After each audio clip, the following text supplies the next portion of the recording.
This is a blind shaker meant for distributing espresso particles. And this has taken the world by storm over the past few months when a guy named Lance made a video about distribution tools and he rated this one as one of the best ones to use. I'm going to talk about this quite a bit, and I'm going to start off by saying this is not for everyone. This is something that I've had for 2 years and I've barely picked up for one key reason. First off, I want to say a special thanks to Lance in his video, which I encourage you to go check out. He goes into a lot of scientific detail and a lot of testing about why he thinks that this is the best and why this is proven to kind of be the best in the results of your extraction when it comes to espresso. He will always do a better job on me. He has a really great team helping him, and he's a very smart guy when it comes to that stuff and has had a long positive track record in coffee. I am more of a home user and kind of put a home user spin on whether or not these products are worthwhile. Lance has helped me a lot on my decisions, and I hope my video will give a different perspective than Lance's on a topic that has caught a lot of people by storm. What this is basically is you put ground coffee inside of this, and then you shake it up about 5 to 10 seconds, and you simply just put it on your portafilter, take off this little lid, and then you pull this off, and all of your grounds will funnel down through this into your portafilter, giving it a pretty even distribution. This has been made known by two companies. One of those is the well-known Weber Workshops for making the EJ2 and the Key Grinder. Both of these kind of have a similar thing inside those grinders that allow for distribution. Another company that makes this is Craig Lynn Design Studios. Craig Lynn and Weber Workshops used to work together as, I believe it was Lynn Weber Workshops. They parted ways and went their own way, so both of them have kind of similar products when it comes to some of the stuff that they make. I chose the one from Craig Lynn 2 years ago for one reason. One, both of these are expensive. Both of them are around $100, whether you go from Weber or Craig Lynn. The reason I chose Craig Lynn is because his is more sloped here on this funnel part, making the coffee grounds come out a little bit more. So in my eyes at the time, it looked like Craig Lynn put more effort into the design of this than Weber Workshops did. They made another revision of it, which is the Blind Shaker 2, and that has a 49 and a 58 opening on here, so you can use it on two different style portafilters. This one is just the 58 one, which is the recommended one if you have a 58 millimeter portafilter, because it allows you to have a wider opening on the bottom of it. When Lance made his video on this specific shaker, what happened was very quickly they sold out at Weber Workshops. Everybody forego their tool of the WDT tool, which is the needle tool, and they switched over to this, and then everybody has been buying. Not Amazon knockoffs. The Craig Lynn Studios one has even completely sold out as well, and that is the power of making one video. We saw the same thing when James Hoffman made a video on this thing called the Bripe, and I've owned one of those, and I bought it shortly after the video. It's now doubled in price, and it sits on my shelf, and I barely ever use it. It's cool to have. This is neat to have, but be careful when you purchase things, and always look for a second opinion. And this is my second opinion because I believe this might not be the right thing for everybody when it comes to espresso.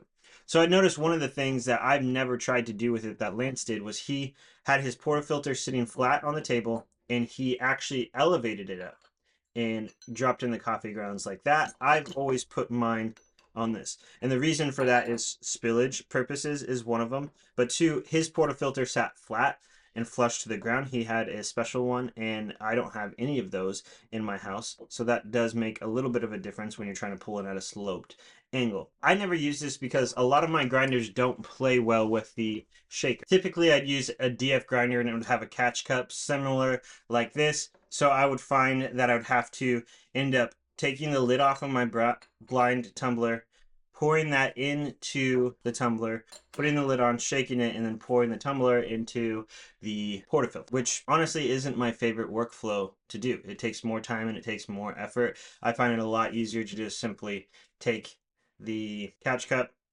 put my portafilter on, flip it over, grounds are in there, and then WDT. The second reason why I don't use it is my main setup for this, and how I kind of tested my opinions on this is I use a Rocket R58 that's customized with some flow control, and I use a Eureka Atom 75 is my typical day-to-day brewing system. The Eureka Atom 75 has forks to hold a portafilter in it, and I never WDT with that thing. I just pull straight shots from my portafilter into my espresso machine. It's worked out great. It's a simple workflow. I like to make things as easy and convenient as possible. That makes it the best results as possible. So in other words, if I can get a really good shot and I save 30 seconds of time, if I spent that extra 30 seconds of time, it would be slightly better. I'll probably save 30 seconds and brew my shot that way. That's personally how I use. I don't like to take the time of 5 seconds to shake it after I've already dumped in the grounds from a portafilter. Like even the niche zero, when I had the niche zero, this didn't fit super well where the catch cup did on that. So even if the catch cup's not hung on by forks, it still just doesn't fit very well in a lot of them. So I always find that I have to pour that in there, and it just wasn't a great workflow. I found that grounds stick to the lid on it, so then you have to like knock the lid in there. I find that sometimes if you have grounds stuck on the inside, right here or right here, then this isn't going to set flush, which is going to make it basically have grounds spill out everywhere. Basically what I'm getting at is there's a lot of problems with this whole setup that makes it not enjoyable for me to use. And one of the things that I think is often overlooked when it comes to the journey of espresso is people are looking for quality over joy. That's not necessarily a bad thing, and I think there's a point to it. But if you always try to strive for the best quality and it's like being cumbersome steps and there's a lot more to it, it takes away the enjoyment of making espresso for some people. That might not be you, but it is for me. And that gives me a short break right here where we're going to go into today's sponsor. Today's sponsor is me. I recently got a new logo. You can see it here. And I also have made t-shirts. So if you're looking at supporting this channel, please look in the description below and you can buy a nice navy blue Comfort Colors t-shirt with this logo on there, and we'll ship it directly to you. And I would love it if you'd support me and support this channel by purchasing one. Also, if you could please like and subscribe if this video has given you any help on your espresso journey, or if espresso is something that you're interested in, you want to see more content, please like and subscribe. I would absolutely love that. I like to do giveaways here to people who just simply watch this channel, and I would hope and love for you to win something down the road, so please tune in for my future videos. Blind espresso shakers. This is something that I've been sitting with for a long time, and honestly, because the fact that it is inconvenient for me to use and I didn't find much joy in it, it sat in a drawer. And it was a sad thing because this was $100 purchase. $100 purchase that sat in a drawer that I never really used. That's like a fourth of a DF64 Gen 2, which is quite hefty for the amount of that. So honestly, I'm probably going to stick to the WDT tool for those times where I need to distribute my grounds a little bit more when I'm using a DF grinder versus using my Eureka Atom 75. And I honestly probably will, I might hang on to this, I might get rid of it. I'm not really sure. I don't find a lot of good use in it. If I were to use it, I think there was a reason why Lance did his method of holding this up and letting it fall. I think it made it a little bit more even than when you put it on your portafilter and pull it out. But honestly, the hassle of trying to aim, I don't know how he managed to aim all of those shots in there. Maybe I just need more practice. But in the time that I did it, I spilled everywhere. And honestly, here's the thing. When I pulled 2 shots with my Eureka Atom 75, I pulled 1 shot using this and I ground my beans directly into this. And then the second one, I ground my beans directly into the portafilter and I used a WDT tool and pulled 2 shots back to back and I tested them. And honestly, I didn't really notice much of a difference in between the two. Now, that's not the extensive testing that Lance did, and I don't have the palette that he does, and I don't think I'll ever have the palette that he does, but I feel like I have a palette that's a little bit above average, the home user, from the amount of times that I've tested gear and equipment. And that says a little bit something that I don't know if you will necessarily notice the difference in the taste on this, but I think you might not like the workflow near as much as your prior one. But that is up for you to decide.